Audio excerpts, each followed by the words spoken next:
Do we have any farmers in the room? Do we have any? Stand up. I want to see what our farm. Stand up.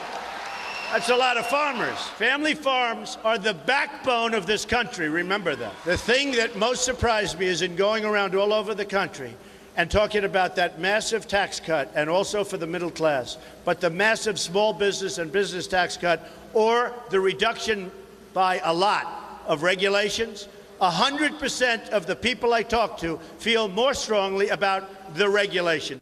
That was Donald Trump yesterday at Joni Ernst's Roast and Ride in Des Moines, Iowa, vowing to cut taxes and federal regulations for farmers across the country. It's welcome news to many, like our next guest, who was fined, yes, this is not a joke, $2 million for hosting a birthday party on her own property. Martha Bonetta, owner of Liberty Farms in Virginia, joins us now. Good morning, Martha. Thanks for being here. Good morning. Thank you for having me. So that's a heck of a headline. You own a farm. You've been fined $2 million over a number of years, and in particular for hosting a birthday party on your property. Why? Well, we were threatened with up to $15,000 a day in fine for engaging in farming and traditional family practices and activities and agritourism that family farmers have engaged in since forever, and that are about as American as apple pie. And, you know, we really are in a war. We're witnessing a war against family farmers all over our country, and farmers really are the backbone and heartbeat of America. Wait, no, they are the backbone and heartbeat, no doubt about it, but you were fined for farming. What aspect of farming were you fined for, and who fined you? Well, it was my childhood dream to be a farmer. So in 2006, my family purchased Liberty Farm, and we started growing tomatoes and vegetables, and I have an apiary where I produce honey.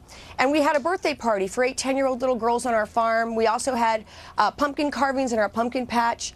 And our zoning administrator sent us a notice, a violation, threatening us with up to $15,000 a day in fines for not having a site plan, special exception permit, administrative permit, full-blown hearings for engaging in farming and selling our tomatoes and our vegetables and having agritourism activities that helps small family farmers be viable on the family farm.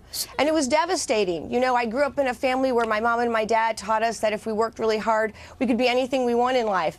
And I never dreamed that my dream to be a farmer would become reality, and we'd be hit with miles and miles of red tape and over-regulation. And it's happening all over America. You can do anything you want in life unless you don't have a permit, and the zoning administrator is coming after you. So what's your next step? You're under a pile of $2 million in potential fines. Did you file the permits and change the way you operated? Are you just continuing to operate at Liberty Farms? What's the outcome?